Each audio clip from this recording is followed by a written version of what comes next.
Well, good morning and welcome to the Roadmap to Mill Redevelopment, a four-part webinar series. I'm Colette Santasiri, the Executive Director of the New Jersey Institute of Technology's Technical Assistance to Brownfields Communities program, otherwise known as NJIT TAB. Today, NJIT and EPA Region 1 are presenting the second webinar in the series, Challenges and Solutions to Redevelopment. Next slide.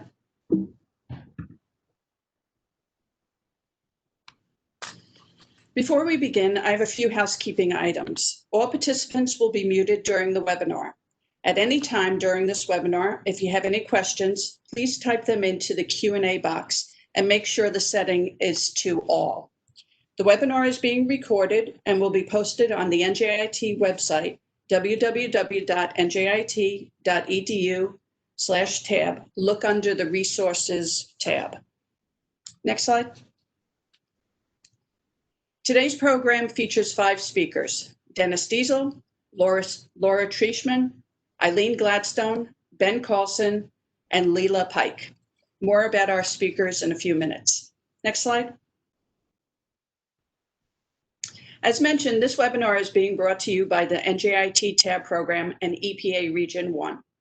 The New Jersey Institute of Technology's Technical Assistance to Brownfields Communities program, again otherwise known as NJIT TAB, with funding from EPA, provides free technical assistance to state, regional, county, tribal, and local government entities and nonprofits who want to transform their brownfield sites into community assets.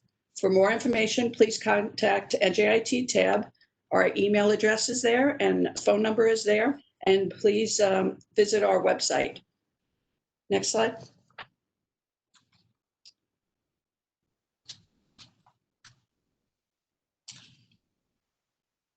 So as I mentioned, we have, this is a 4-part webinar series, and excuse me, all of the webinar speakers are from New England, and all of the examples of redeveloped mills in the series are from New England states. The first webinar was held on September 4th. The recording for that webinar can be found on the NJIT TAB website. If you want to register for webinars 3 and 4, please visit the NJIT website for registration information. Next slide.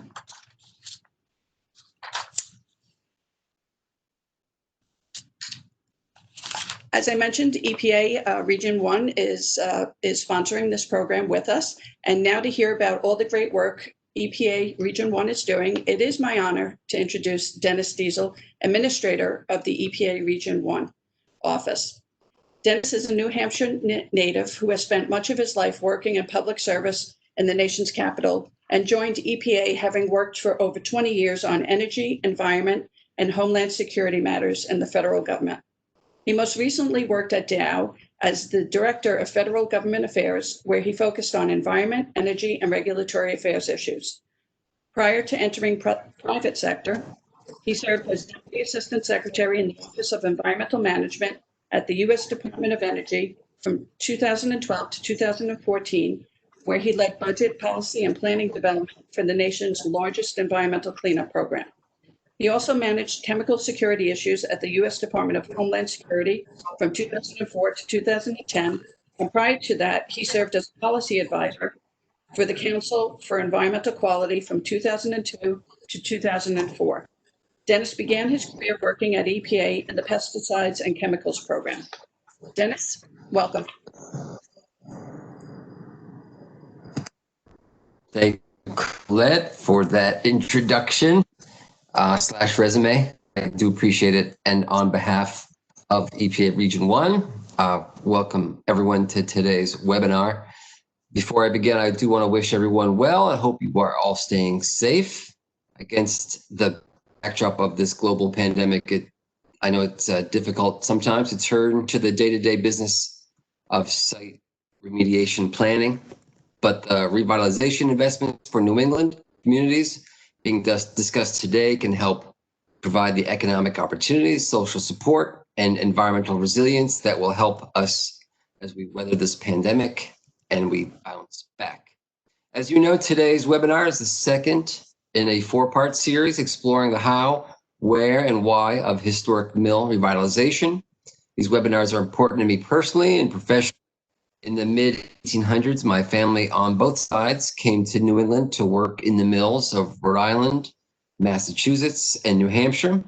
That family history originally drove my interest in supporting communities and site remediation work I am proud to be focusing on as Region 1 Administrator. Since the inception of EPA Brownfield program in the 1990s, EPA has invested a cumulative total of nearly $460 million in New England communities. That's almost $500 million. We've been able to help drive assessments of 3,200 sites and finish 450 EPA funded cleanups. We look forward to partnering with you on your sites, including the historic mills, former tanneries, and other industrial sites we'll be talking about today. Along those lines, I'm looking forward to today's discussion of challenges facing these efforts. For example, food and beverage businesses are in a state of flux and need our help and ideas more than ever. Communities are dealing with transportation barriers where jobs and the people that work them have a hard time connecting. And of course, COVID-19 is changing the way we're thinking about everything, including how we use and build spaces for businesses, restaurants, and housing. One example of where these challenges all come together is in Woonsocket, Rhode Island. Later this week, Thursday, I'll be joining a host of local leaders to explore the Mill Race District, visit the area's historic mills, and talk to neighborhood businesses about what the community is looking to build and how we can help. This effort is being supported by EPA's Local Foods, Local Places Technical Assistance Program, and will involve a 2-day community visioning workshop later this month. To learn more about this program and other grant funding mechanisms, be sure to join us for the next webinar in this series on October 15th. In closing, conversations like today are vital. They're where we can build the bridges needed to share best practices and where we can celebrate success stories. Thank you for joining us today. Thank you to the New Jersey Institute of Technology for hosting this call. Thank you to the speakers for sharing their expertise. And again, stay well, stay safe, and back to you, Colette. Thank you very much, Dennis. Next slide, please. So preservation, adaptive use, contamination, and climate change all pose challenges to redeveloping mills. Today's webinar features experts who will discuss these challenges and provide insight on how to overcome them. Next slide. Our first presenter is Laura Trishman, who will provide some insights regarding historic preservation. Laura is the State Historic Preservation Officer with the Division for Historic Preservation. As part of the regulatory, focuses on National Register nominations, historic significance integrity, rehabilitation investment tax credit projects, operation of the Vermont state-owned historic sites and underwater preserve systems, and state and federal undertakings involving historic properties requiring alteration, rehabilitation, renovation, adaptive use, and preservation. Her greatest motivation is in defining community sense of place. Laura, with degrees in architectural history and historic preservation, practiced as a preservation consultant in the Washington, D.C. area for nearly 22 years before moving to Vermont in 2013. Laura, welcome. Thank you very much. Thank you for inviting me to be part of the Mill Redevelopment webinar series. I'm thrilled to share how consultation with the State Preservation Office can give historic mills a second chance. Next, please. I want to share 2 examples that proved most successful in Vermont. One is a project that provided needed housing, offices, and commercial spaces in 3 buildings, and the other is ended up housing a medical center, exhibit halls, lecture rooms, and multi-tenant incubator space. Next, please. The woolen mills in Winooski, Vermont are located on the Winooski River right at the falls. The mill history in this location began in 1786 when a dam and sawmills were built across the upper falls. Next. The Burlington Mill Company secured title to all the water privileges on this side of the river in 1835 and constructed the first woolen mill. In 1860, one of the owners discovered a new cleaning process that made wool production more profitable, and the Burlington Woolen Company was born. The complex would grow to include the Colchester Woolen Mill in 1880, the Winooski Worsted Mill in 1895. Next. In 1902, the property was purchased by the American Woolen Company, which then added the Champlain Mill in 1912. Each of the three large brick mill buildings provided about 345,000 square feet and collectively dominated the waterfront of Winooski. Next. The mill property was a community unto itself, but to make it operate efficiently and profitably, the mill company had to invest in the workers, and to do that successfully, they needed to support the municipality. So the company invested in the construction of worker housing, and the establishment of businesses and entertainment and amenities. The success of the mills equaled the growth of Winooski and vice versa. By the 1920s, the American Woolen Company at Winooski Falls was one of Vermont's largest employers, providing both economic and social focus for the village. Next. But in November 1927, a flood ravaged Vermont like no other. In Winooski, the floodwaters destroyed both dams and damaged the mills extensively. The city never fully recovered. As it continued to decline, so did the Woolen Mill Company, closing its Winooski operations in 1954.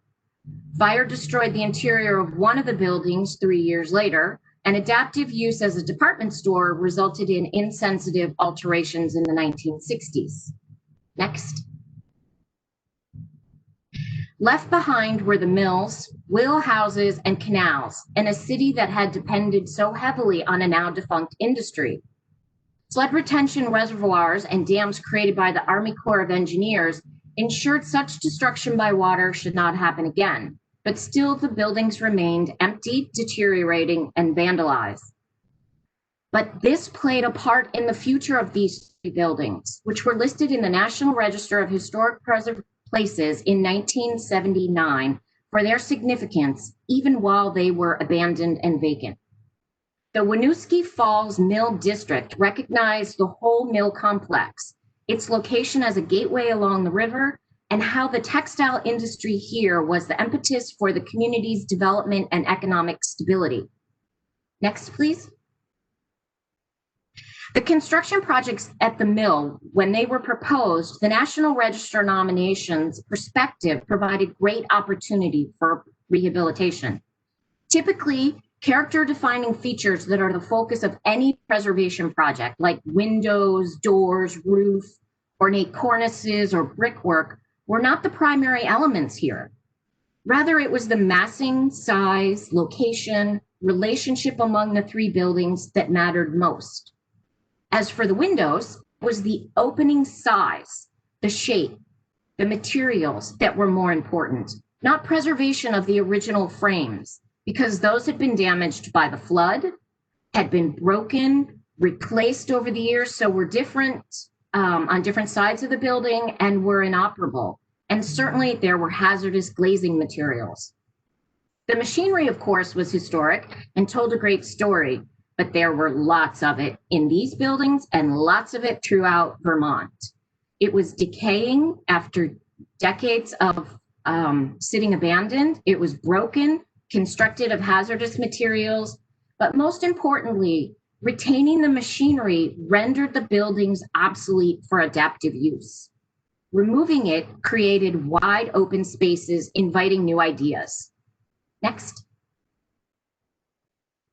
Renovation occurred in the 1980s and 2000, both times using the federal rehabilitation investment tax credits that set a high standard for preservation.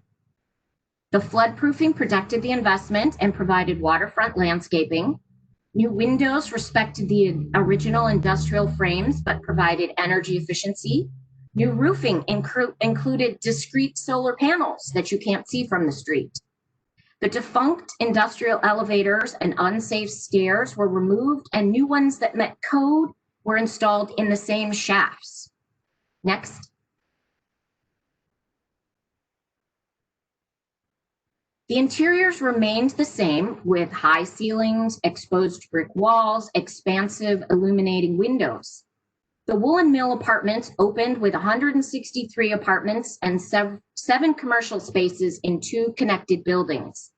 Since then, those commercial spaces have been changed into apartments because of the great need for housing in Vermont. The Champlain Mill came later with offices, retail, and also apartments. It was rehabbed again in 2000 as a technology hub with offices and restaurants, again home to a major employer for Winooski. Next.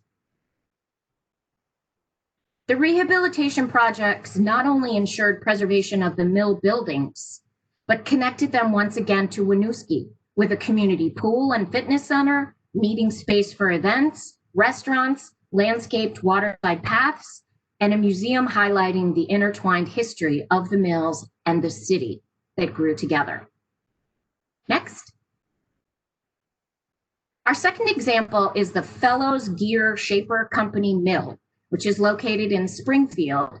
It's set at the acute turn of the Black River at the Upper Come-To Falls, which is more commonly known as Big Noise Falls.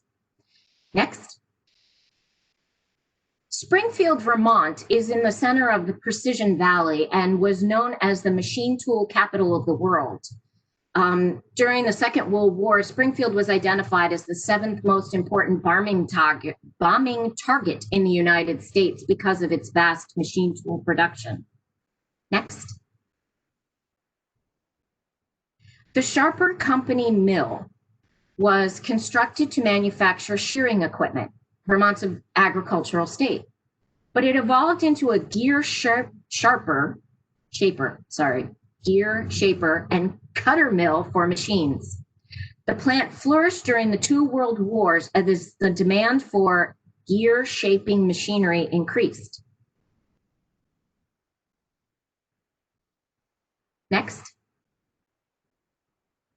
This 300,000 square foot complex presented a variety of styles, plans, massing, materials, and construction dates, beginning in 1896 and ending with 10 different building campaigns that consisted of 21 structures, most of them connected. Next. The most iconic section was the 1912 modern style facade, with its pedestrian bridge uniting the mill to the village center. Next.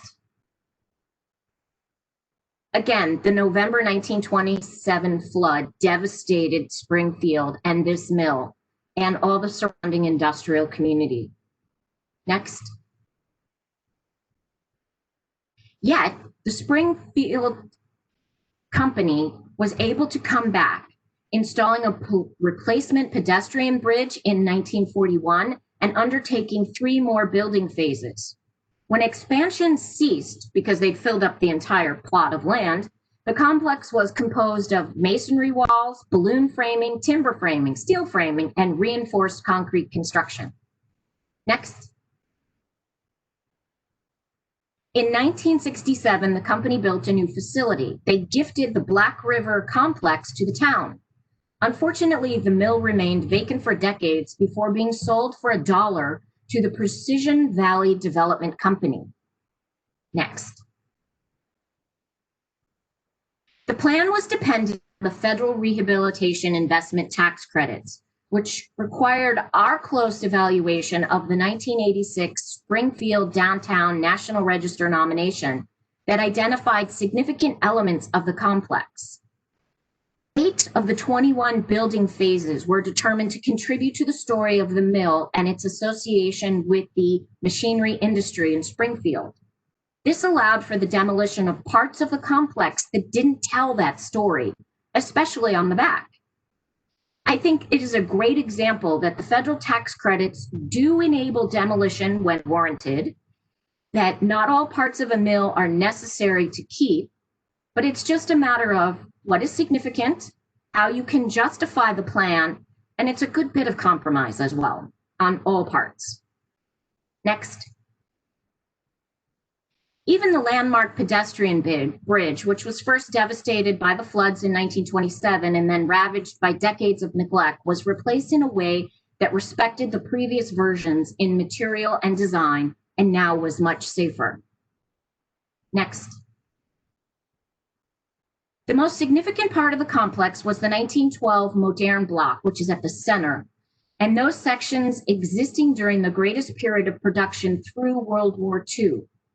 The variety of materials and design resulting from much alteration enabled selective preservation and necessary replacement. For example, the industrial windows in the 1912 block were restored, while all other windows were replaced. Next. The rear of the building, where most of the demolition occurred, got a facelift that clearly identifies it as new, while not conflicting with or greatly altering the original building. You can see which is which. Next. The openness of the industrial mill, minus the machinery, is intact with the Great Hall used for events and exhibits, interior walls and cubicles added for the incubator space, and a medical center in the non-contributing 1953 section providing 21st century care. The variety of use guarantees this industrial mill's ongoing connection to the community and provides amenities and entertainment not previously available to residents. Next. The essence of the mills remains despite the adaptive use, and because of their massing and size, the mill buildings afford innovative rehabilitation and preservation options that can be supported by your state preservation offices and the National Park Service through consultation, early and often. These new purposes provide economic support to the communities these mills helped build, but the success is grounded in the marriage of the mill project to the needs of its community. The two developed together, they thrived and declined together, and they must therefore continue to work together in a unique way. Thank you.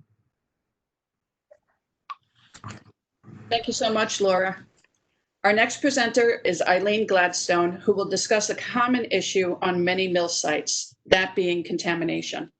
Eileen is a senior principal at GEI. She's a Massachusetts licensed site professional and professional engineer responsible for remediation design at over 300 sites. She's an expert in incorporating remediation and cleanup into construction projects. Eileen has authored more than 40 papers and presentations on a range of brownfields and PCB topics. She received her MS in civil engineering from UMass Amherst. Welcome, Eileen. Thank you, Colette. Well, let's spend some time discussing what might be lurking underground or in the walls of all of these New England mills. Next, please. I'd like to just give an overview of the types of contamination that we might find at mills, what due diligence is, why it's important, where and how to look for contamination, and then wrap up with an example of a cleanup of an abandoned mill. Next, please. Now, at mills, they have basically used raw materials to create and manufacture a wide range of different type of products, such as textiles, pulp and paper, wood products for construction, and iron and steel. Typically in New England, we really see a lot of textile mills and pulp and paper mills, and I'd say, you know, iron and steel is not what we often find in New England. But these are facilities that have a long industrial history. Many of them used a wide variety of chemicals, and they use them without our current day understanding of how to store and dispose of chemicals. Often chemicals were disposed out the back door, or maybe they were discharged into the ground down through dry wells. So we often find contamination at all of these sites. Cleaning up contamination can add to the cost and complexities of renovating a mill. So understanding what's at the mill, what type of contamination might be at a mill is important before you start a renovation project. Next, please. So what type of contamination are we looking for at mills? There are some contaminants that, are common to many mills and many industrial processes. And there are also some that are unique to different types of mills. PCBs, lead, mercury, asbestos, volatile organic compounds, petroleum products. These are often at many different types of mills. And then, for example, creosote or wood treating chemicals are chemicals that are often specific to paper mills and wood products. And one of the things that are often at most mills are tanks, whether they're underground storage tanks or above ground storage tanks. They will have stored fuel oils, gasolines, and different types of chemicals such as VOCs, which often have leaked into the ground. Next, please. So we know that there's likely contamination at a mill. So you need to go into your project with your eyes wide open. And that usually starts with doing due diligence. You've probably all heard the phrase an ASTM phase 1, ASTM phase 2. An ASTM phase 1, it's a paper search, and the goal is to identify areas of recognized environmental concern. Where might there be contamination and what type of contamination? It's typically a paper search. We rely on historic records, maps, sandborne maps, aerial photographs, and we're really trying to develop a history of the facility, putting together the clues of what type of processes were used at the mills and what type of chemicals and where might have been used at the mill. And then we always do a site visit. Now, you might not be able to, walking through the site, know exactly what was happening 50 or 70 years ago, but in a site visit, you can still get a good sense of what operations may have happened at the mill. Are there tanks still that may have stored chemicals? Are there trenches or dry wells or other ways that chemicals may have been disposed into the ground? And again, looking for those tanks, whether they're above ground or underground, as sources of contamination. And then once you have finished your phase 1, you then do the phase 2 ASTM, which is basically doing testing. Next slide, please. When we test, we're really potentially testing all sorts of media. Typically, we start with soil and groundwater. If your mill is located along a water body, that means you might also be doing sediment sampling and surface water sampling. Depending upon the type of contamination that's at a mill, you may also be concerned about the potential for indoor air contamination. And then you actually sample the soil gas beneath the ground and also indoor air of the building. And the other thing we need to be concerned about is not just what might be in the ground, but also what type of contaminants might be associated with the building materials. Next, please. So as I said, the second phase of due diligence is testing, testing, testing. And we use a wide range of types of tests to evaluate mill contamination. A subsurface evaluation includes soil borings or test pits to collect soil samples. We install groundwater monitoring wells so we can collect samples of groundwater. We also may be testing soil gas. As I said, we'll test sediment and surface water if we're located near a water body and think that may be impacted. And if we're concerned about the indoor air, we will test the indoor air of a building. We use a combination of field screening, which is very real-time results for certain contaminants. It can tell you if you think there is contamination in the ground, and that's all the field testing is followed up with laboratory testing, which is really the gold standard of understanding what type of contamination might be at a site and what the levels of contamination are. And as I said, in addition to testing the subsurface, we also need to look at building materials. We're concerned about asbestos, which was used widely in many mill buildings, on pipes and boilers. It could be in ceiling tiles, caulking, floor tiles, roofing. Asbestos can be anywhere and it needs to be looked for. Lead-based paint is another concern in mills, along with PCBs, which might be in caulking or in paint, and also mold in many of these very old buildings. The contamination that's associated with building materials often get remediated as part of the mill renovation. So as an example of a New England mill that has been renovated is the Crompton and Knowles Loom Works in Worcester, Massachusetts. This, next, I'm sorry. Give me the next one too. You want to go back one slide, please? So this is a picture of the Crompton and Knowles Loom Works in Worcester, Massachusetts. It operated for about 80 years, from 1892 to 1970. When the loom works shut down in the 1970s, it had a variety of tenants for about 20 years, and then it shut down entirely, and it was abandoned for almost 20 years. The building that was renovated is the building that's in the foreground of this postcard. So just keep an eye on that kind of L-shaped building because you'll see that footprint as we talk about this. The contaminants at the site were groundwater, soil, and also indoor air, and the building had asbestos. Next, please. So you can see this is a footprint of the building that was renovated. There's that L-shaped building in the front of the slide. In the back of the slide, there was also two other ancillary buildings that were demolished as part of the renovation. You know, as mentioned earlier, not all buildings are created equal. And you can also see the outline of the contamination plume on this plan. Next, please. This aerial photo shows you the progression of the renovation. The photo from 2010, you can make out the original mill building. It's that L-shaped building and the ancillary buildings behind it.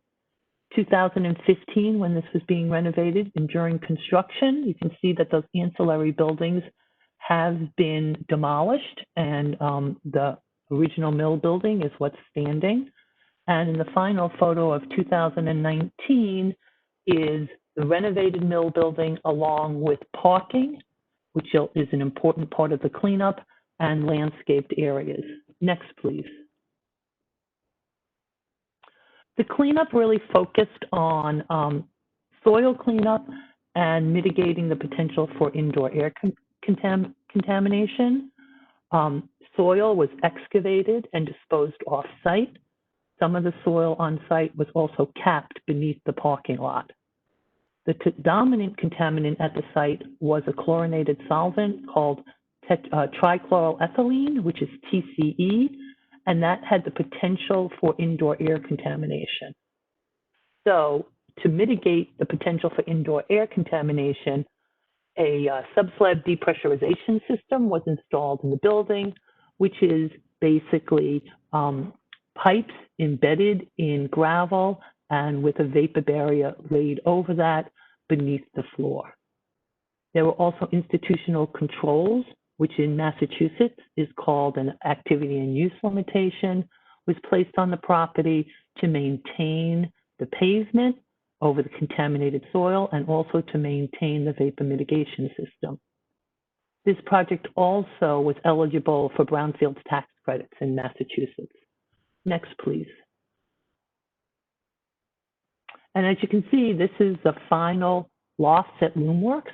The developer was the Community Builders.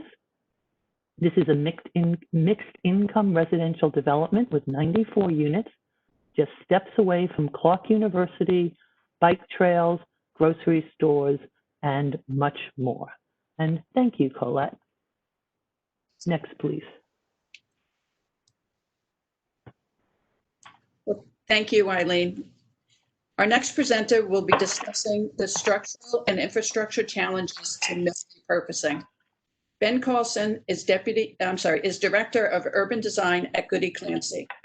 He has served as project manager and lead urban designer on diverse master planning and architectural projects with emphasis on revitalizing downtowns, transitioning industrial areas, neighborhoods, and university innovation districts. Ben has managed much of Goody Clancy's award-winning work for cities, developing urban design strategy, directly engaging community members, and integrating diverse technical and stakeholder input into achievable applied visions. He's active in the Boston Society for Architecture and holds architecture degrees from Yale and the University of California, Berkeley. Welcome, Ben.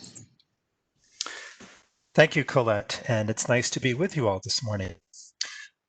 I'll be sharing some insights on some of the practical considerations of structure and enclosure and access, with a couple of stories, one about the Amoskeag Mill Yard in Manchester, New Hampshire, which has succeeded spectacularly in terms of reuse, and then a work in progress, which is the Remington Arms site in Bridgeport, Connecticut.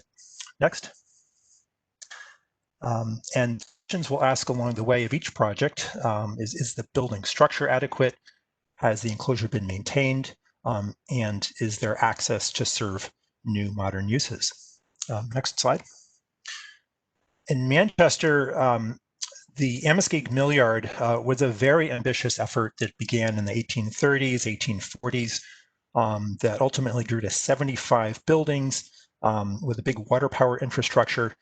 This was a large textile mill, and these buildings were built to last, built to withstand the vibrations of many moving looms and other textile machinery. And so they really have a lot of robust structure that continues to serve this area well today. Moving into the next slide, you'll see that this was also a sort of a social transformation in terms of bringing new workforce to the cities, including many women in the workforce in the first time. In the next slide, this mill yard was quite resilient over the years. During the Civil War, when cotton supplies diminished, they transitioned to machinery, and yet by the 1930s, industries had continued to change, and between sort of a loss of markets and a huge flood in 1835, the company went bankrupt. But that wasn't the end of the story for the mill yard. A group of local entrepreneurs bought the mill yard for $5 million and restored some textile production in World War II in the 1950s, kept it active for some years further. Next. But by the 1960s, the area was again struggling to remain occupied, and urban renewal planning resulted in the demolition of some buildings. And in retrospect, this was seen as actually a fairly sensitive change. But at the time, there was a need for more parking to service these areas. And so about 15 of the 75 buildings were torn down and the areas toned in the image, and the canal was filled in. And so we lost some of the character. Moving to the next slide.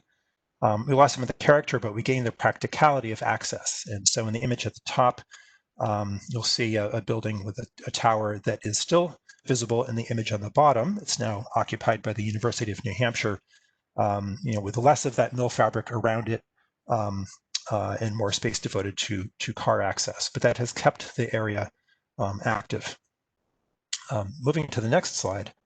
The mills had really become quite empty once again by the 1980s.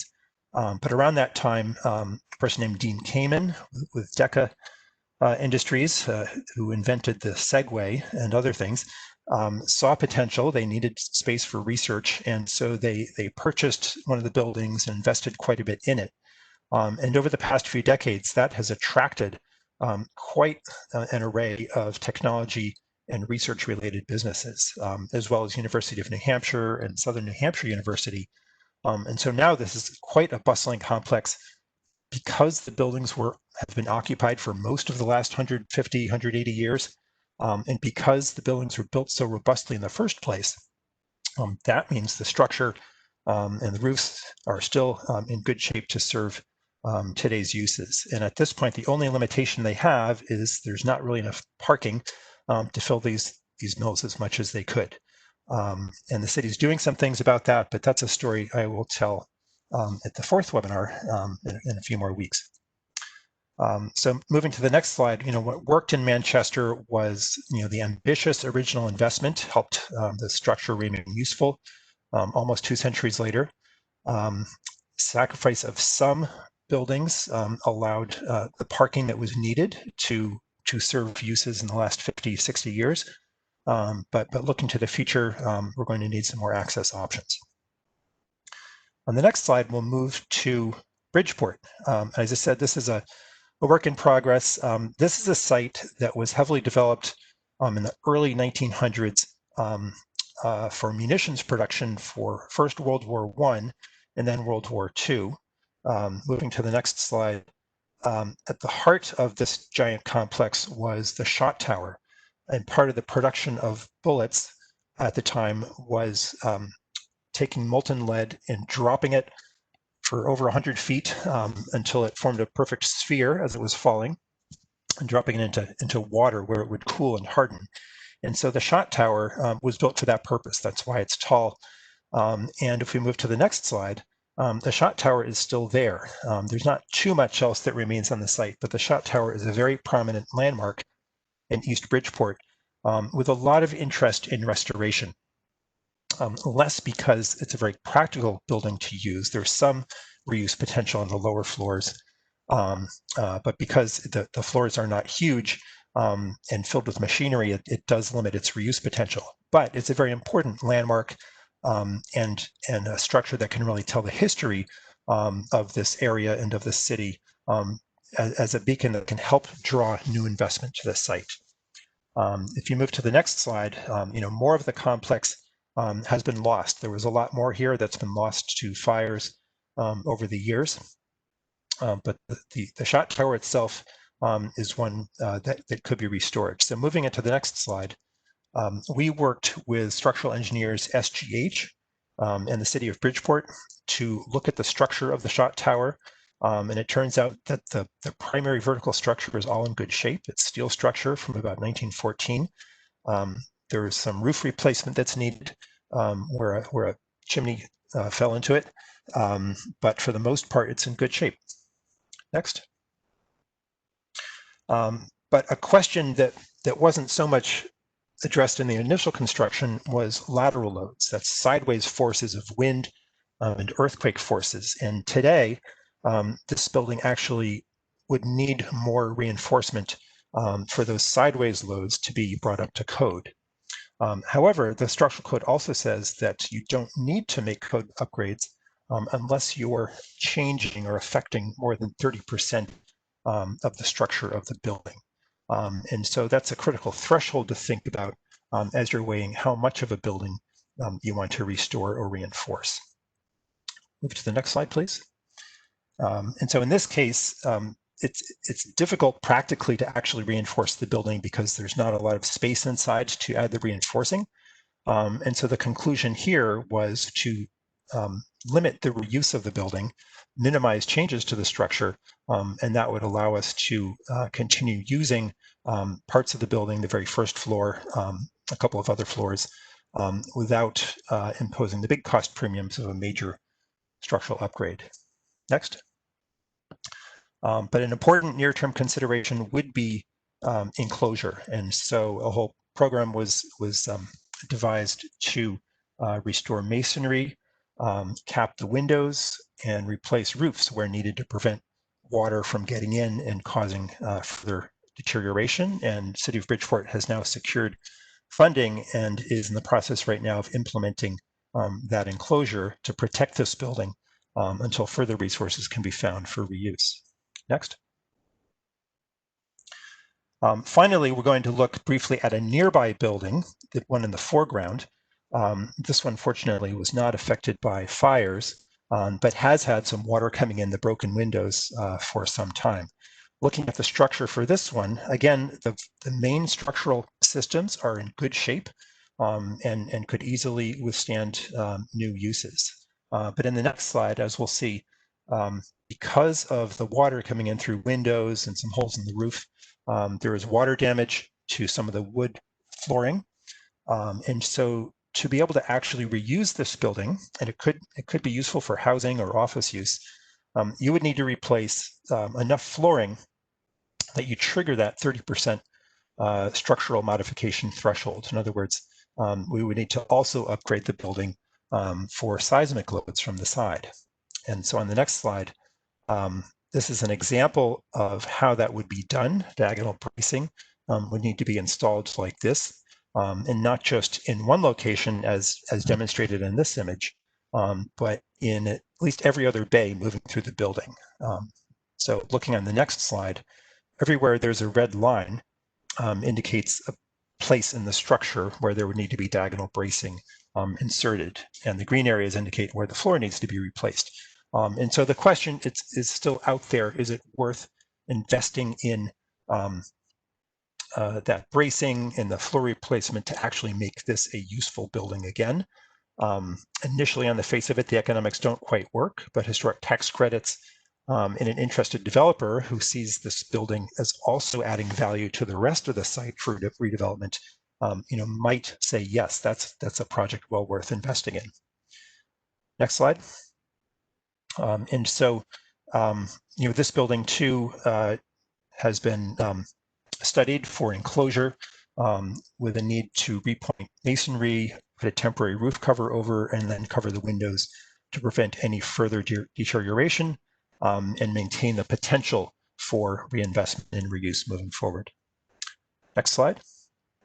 In terms of access, because of other factory demolitions, there's plenty of room on this site for parking for the near term for uses. You can see the shot tower on the right side of this image. But in the next image, you'll see how the real vision for this site looks to the adjacent rail corridor as a real opportunity. Metro North and Amtrak go right by this site. And so adding in a transit station is something that has been studied that could really reopen the economic development opportunities of this site and build upon the history that's here. Next. So to wrap up, in Bridgeport, again, the main structure of these buildings is generally in good shape, even though it's been impacted by weather for a few decades. But that lateral bracing, the structural reinforcement, does raise some challenges in terms of cost and feasibility. Because the enclosure has been compromised, that's really added some cost premiums and challenges to reuse. And so enclosing these buildings as quickly as possible is key. And then moving forward to really unlock opportunity for this site, it's about unlocking transit access and multimodal access to serve modern uses. Thank you. Well, thank you, Ben. Our final presenter will be discussing flood risks at mill sites. Leela Pike is a licensed professional engineer in GEI's Portland, Maine office. She specializes in coastal marine and groundwater modeling. She applies her hydraulic engineering expertise to model coastal storm surges and sea level rise to determine coastal flood vulnerabilities along the coastlines of New England, the Mid-Atlantic, the Gulf Coast of Louisiana, and the San Francisco Bay Area of California. She received her master's in civil engineering, water resources, and hydraulics from McGill University. Welcome, Leela. Thank you, Colette. So my presentation will be focused around the climate change effects on mills and specifically flood risks to waterfront mills. Next slide, please. So I'm going to be going over the flood risks to mill redevelopment, and then I'll go through several resources that anybody can use to get a general understanding of the flood risk to a particular mill location. And I'll be using an example here in Maine that I'm relatively familiar with since I live here in Maine. And I'll be going through those resources with the Saco Island example. And then I'll talk about some roadblocks to redevelopment considering flood risk in mills. And I'll go through some flood adaptation and then some steps to move forward. Next slide, please. So here's a figure by NOAA, and it talks about, or it shows us some of the flood risk, coastal flood risks that mills might experience, especially tidally influenced mills on rivers. So over on the left, we have just our existing high tide line. And then in the middle, we have high tide with storm surge. So storm surge is the additional elevation of water on top of your regular sea level that occurs during hurricanes or nor'easters and is due to a decrease in atmospheric pressure and an increase in offshore winds. Now over on the right, we show high tide with storm surge with sea level rise. So in the future, as our seas are rising and our storms are becoming more intense, we'll have compounding effects of flooding. And that's why it's really important to study the flood risk now, because it is increasing in the future. Now, what is not shown here is another threat to mills, and that is the increasing frequency and intensity of rain events. So we can get a compounding effect of coastal storms and rain events that can create a larger flood situation than is shown on some of our resources. Next slide, please. So I'll be going through a few different websites that anybody can use to get a general understanding of their flood risk, and that's NOAA's Coastal Flood Exposure Mapper, NOAA's Sea Level Rise Viewer, and FEMA Flood Insurance Rate Maps. Next slide, please. And the example that I'm going to use for these resources is Saco Island in Maine. So circled in yellow, you can see some large buildings. Those are the mills on Saco Island, which is in the middle of the Saco River, and then across the river in Biddeford. And this is a tidally influenced river, so it is subjected to coastal storm surge and sea level rise. Next slide, please. So here is just an image of the mills. You can see there's quite a large mill complex in Saco Island and in Biddeford. Next slide, please. And here is just another image of the mill, so you can see that the shoreline has been reinforced. Next slide. Okay, so this first resource we have is the NOAA Coastal Flood Exposure Mapper. If you Google this, it will come up readily. And you just plug in your site location. So I did Saco Island, and over on the left, there are several toggles for different hazard layers. So currently I have storm surge shown, and then down on the bottom, you can toggle the bar for different categories of storm surge. So here I have a category 4. And I just want to say that this gives a general understanding of flood risk. A lot of the models that are used that these websites are based upon are very coarse. So if you really want to get a fine-tuned look at flood risk at any given location, especially if you're using it to determine design heights, you'll want to work with a consultant to figure out your flood risk just on a more fine-tuned level. But this is a great resource for anybody to just understand, is there a risk that's present? Next slide, please. So here's the same resource, but I put on sea level rise, and this location is, I had to move it all the way up to 6 feet in order to really see any flooding on the land. And so you can just get a sense of, is it a low-lying area? And this website will show you that without needing to compile a bunch of different data resources. Next slide, please.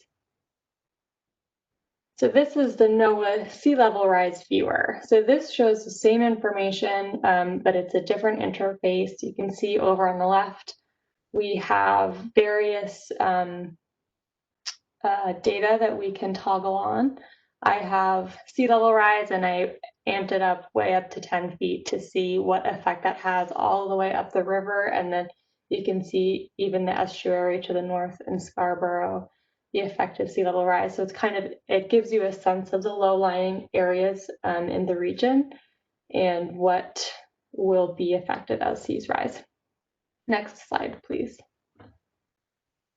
Okay, so now we have FEMA flood maps. These you can access from the FEMA Map Service Center. If you give that a Google, it should come up and you put in your municipality or the address you're interested in.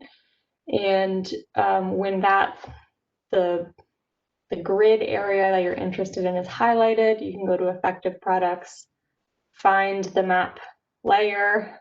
It has a few more steps, but I do think that anybody can find this. You can zoom in to the site that you're interested in, and then you can see the current FEMA maps for that area. So it only shows you one municipality at a time. So here it is only showing us the Saco side of the river, so we're not seeing the flood map over in the Biddeford Mills. But this does show us the flood zones on Saco Island. So the shaded areas are within FEMA's special flood hazard area. And here we have a zone AE, which means that it is not subjected to wave action. And it has an elevation of 9 feet, and that's always in the datum of NAVD 88. So this will give us a sense of if any of the buildings are currently within the flood zone. And I believe, I don't know for sure, but I believe that there was a letter of map revision done for Saco Island. You can see that the flood zone looks like it goes right outside of the buildings, and I think that probably an engineer went in with a fine-tooth comb and did the analysis again and refined FEMA's analysis. And that's always an option you have. A lot of times FEMA comes out with flood maps and they have a huge area to do in a small amount of time. And that leaves open opportunity for, if you think that a flood zone where your location is could be refined, you can hire a consultant to redo those analysis, but using a smaller grid and just doing a better job capturing the shoreline. And sometimes that results in a change in FEMA flood maps. Next slide, please. So just an overview, if you are subjected to flooding, there are some roadblocks you have. So if you're within a FEMA zone, there are some restrictions on redeveloping, although if you're a historical building, then some of those are lifted. You may be required to purchase flood insurance, and it would be best to work through the local code enforcement officer or to hire a coastal floodplain manager who understands the regulations very well. And then on top of that, if you're within a flood zone, FEMA zone or not, you are likely still subjected to potential flood damage. FEMA maps do not include sea level rise. So for the long-term benefit of the mill that you're involved with, you should look at the vulnerability incorporating sea level rise. Next slide, please. So as we move forward, there are ways to adapt to flooding. So if you have a commercial building, some things that people do is wet flood proof the ground floor, meaning that it can be subjected to water and the utilities are elevated on the second floor or third floor and nothing will be permanently damaged. Sometimes this is used for parking garages. And then we'll dry flood proof the lowest occupiable floor. And we like to think about these projects when we're redeveloping as in a way where we can adapt over time in the future. So as our threats rise, as seas keep rising, perhaps we have a sea barrier along the river and we can increase that in height in the future. Next slide, please. So just to summarize, there are various websites you can use. FEMA, NOAA, also the USGS has many resources. You can hire a surveyor or a consultant to help understand the FEMA zones and if your building is within the zone or if the FEMA maps can be revised. discuss your options with the local floodplain manager, and there are many ways that you can incorporate flood adaptation into the future. Next slide, please. And that's it. Thank you. Thank you, Leela. We have a few minutes for questions. Sean Broom, who's the director of the NJIT TAB program, will facilitate the Q&A portion of this webinar. Sean? All right, thank you, Colette. We have one question comes in, and it's from Elizabeth Della Valle, and I believe it's directed towards Ben. It says, is the lateral bracing required under national, state, or local building codes? That's a good question, and I'm not fully qualified to answer that. I could check with our structural engineers. So I don't quite know. That's a great question. Okay. So maybe we can get that answer and post it on our website. Great. Yes. And that's the only question. Really? That's it. We were so thorough that no one has. So thorough. I mean, we'll give everybody a few seconds to kind of submit any. If they have, please put it into the Q&A dialog box.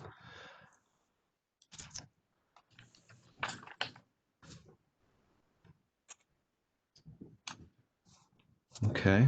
Right. Can we provide links to the NOAA and mapping tools? Yes, we can. Okay, and where will we put those?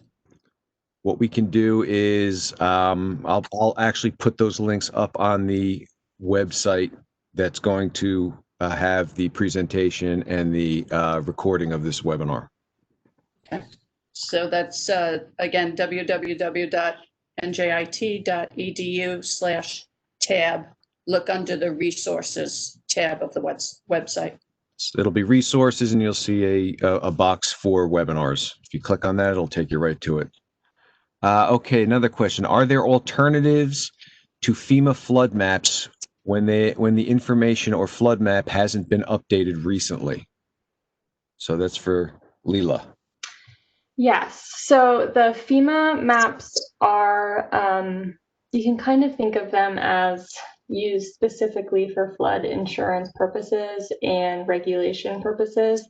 So if you are not within the FEMA zone and the FEMA map was updated 20 years ago when you think your risk is higher, you have a few options. You can hire a consultant to have a closer look if you really want to understand your vulnerability, but it also means that you won't be restricted to the FEMA building regulations because you're not technically in the FEMA zone. So it can be both beneficial and harmful. You don't want to build something where you put yourself at risk, but you also may not be required to have as many restrictions otherwise. So if you are not in the FEMA zone, then I would say that your best bet it would be to hire a consultant to look at that for you. Okay, next question. This is directed to Laura. How much were the historic tax credits worth for the Springfield site? It was in the millions of dollars. I don't know the exact number, but it provides 20% of all the rehabilitation costs. So it's definitely an asset, and that project, like many, could not have been accomplished with it. Okay, does anybody have anything to add to that? We can move on to the next question. This is for Leela, I believe. It's what are the order of magnitude costs for flood insurance for these types of mill redevelopment? Is there a percentage that should be expected? That's a great question. I don't have the answer to that. I have not worked on the flood insurance side of this. It depends on a few things. So if you are in an AE zone, which I showed on the map, which is kind of if you're up a river and not subjected to coastal wave action, you'll probably be in an AE zone, and those costs are lower than if you're in a VE zone. And if you are I believe if you're a historical structure, you might be, your flood insurance costs might be lessened, but they know that they are changing that requirement over time, so that might not be the case anymore. I think your best bet would be to speak with an insurance provider. Okay, great. Thank you. Next question is, what was the classification of the building history materials paper search? I think that might be for Eileen. But if anybody else wants to jump on that question, feel free. Eileen, you muted. Hold on, I'll just unmute. Go ahead. You're unmuted. Can you just repeat the question because it wasn't clear to me? Sure. It's what was the classification of the building history materials paper search? The building had been a loom works. That was what we knew from the history. We also knew from the history that the type of contaminants that were used, specifically, as I said, TCE that was used as part of the process. That was discharged into the ground. That's what caused the contamination. I hope that answers the question because I'm not completely clear on what the question is. Okay. If the person that submitted that wants to clarify it a little bit, we can. I'll go through these questions. We can ask it again a little bit later. I guess this is another one for Eileen. It's what's the difference between surface water and groundwater evaluations? And how do I find out if a groundwater survey was completed for a specific site? Most investigations, I said, start with soil borings and groundwater investigations. Groundwater investigations entail installing monitoring wells at the site, and then samples of the groundwater are collected and analyzed. If there's reason to believe that the contamination may have impacted an adjacent surface water, then base surface water samples are collected. They might be collected from the shoreline or they might be collected from a boat. So it's a difference of collecting kind of the surface water that you can see versus the groundwater. To find out if a groundwater investigation had been conducted, that might be able to find out if the site is already listed as a contaminated site with your state. You could review state records, and they would have documentation of a groundwater investigation. Often, groundwater and soil investigations are done during due diligence for a real estate transaction. So if somebody was looking at buying the property, they may have done an investigation. That often is a private record and is not publicly available, where all the state files would be publicly available. Okay. Another question for Laura.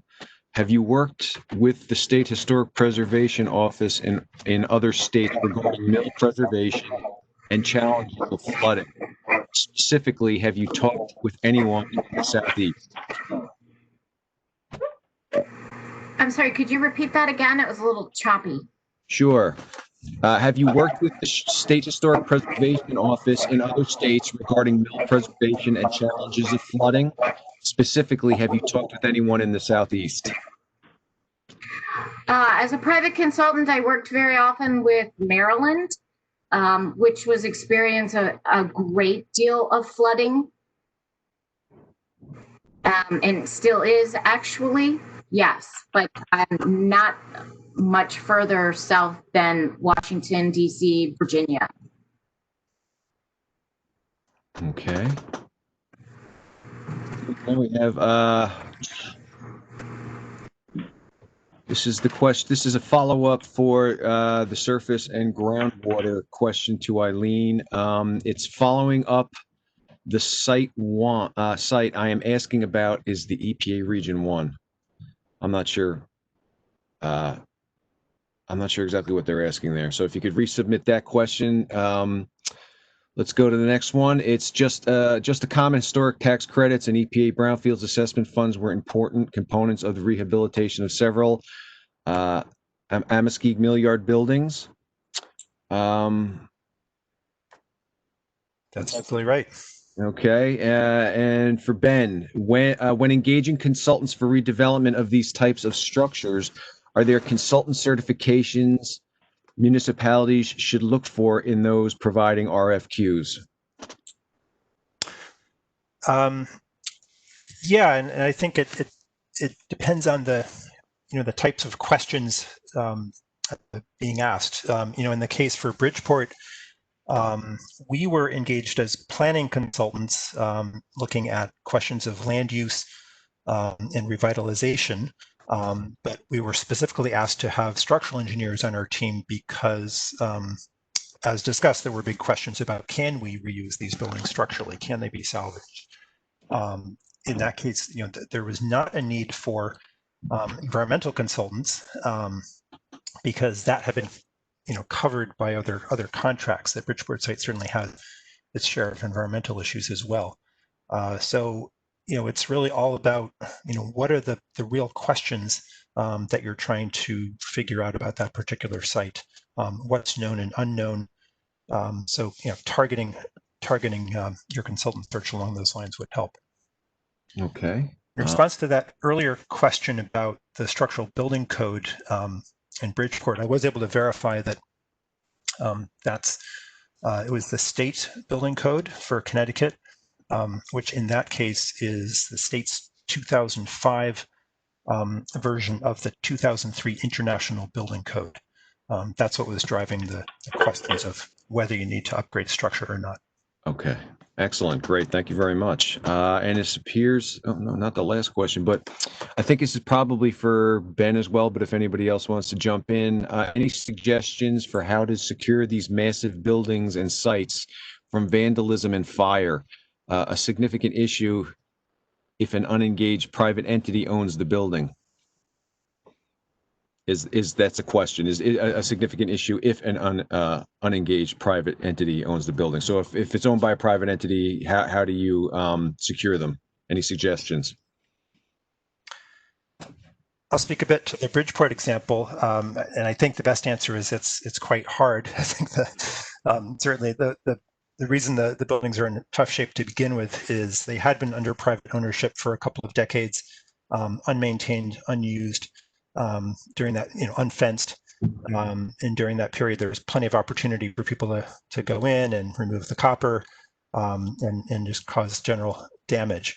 And now that the site's under city control through foreclosure, the city of Bridgeport is now able to start fencing and enclosing those buildings.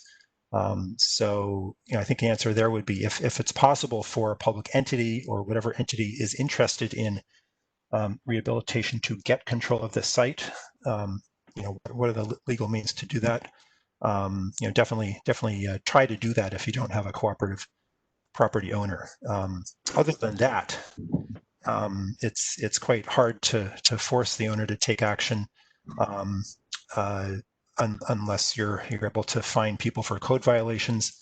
You can certainly think about, are there incentives that a municipality could offer, helping make connections between that property owner and folks on the call, folks who could advise on historic tax credits or other resources that might help with reinvestment.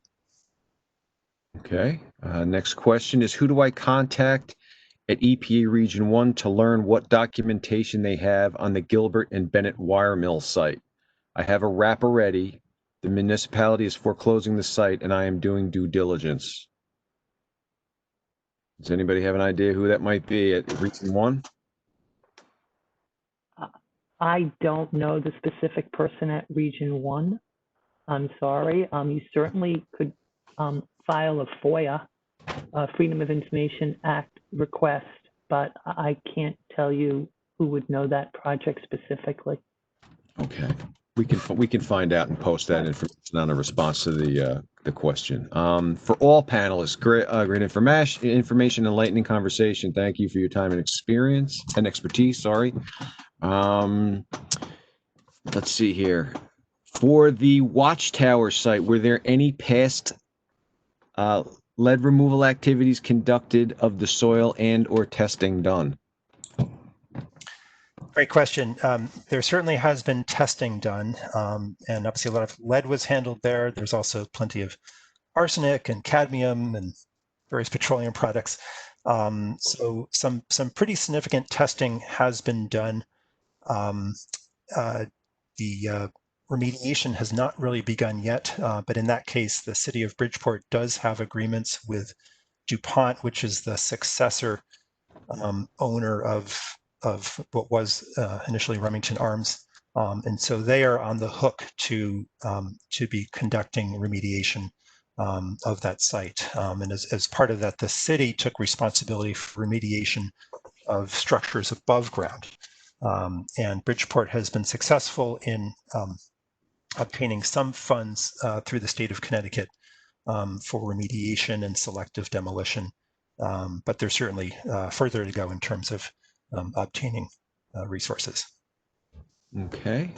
And a response to the person that was looking for contact for the Gilbert Bennett site, Chris Lombard from Region 1 just chimed in and said that she should be the point contact. You can reach out to her, and her email address is lombard.chris@epa.gov, and she'll get you in touch with the correct person for that, to answer that question. Okay, Laura has information for the Fellows Gear Shaper Company Mill Rehabilitation Investment Tax Credit was $2.85 million plus $450,000 in state tax credit. So that answers that question. And I believe that is the last question that has been submitted, Colette. So if you want to wrap it up. Okay, if you advance to the next slide, please. I want to thank all of our wonderful presenters and thank all of you for joining us today. The next webinar in our Roadmap to Mill Redevelopment series will focus on the funding stack. We will be discussing the many sources of funding available and will demonstrate how several mill redevelopments bundled and leveraged those funds. This webinar will be held on October 15th at 10 a.m. and we hope to see you all then. Thanks again to the presenters. Thanks again to everyone who tuned in. We'll see you next time.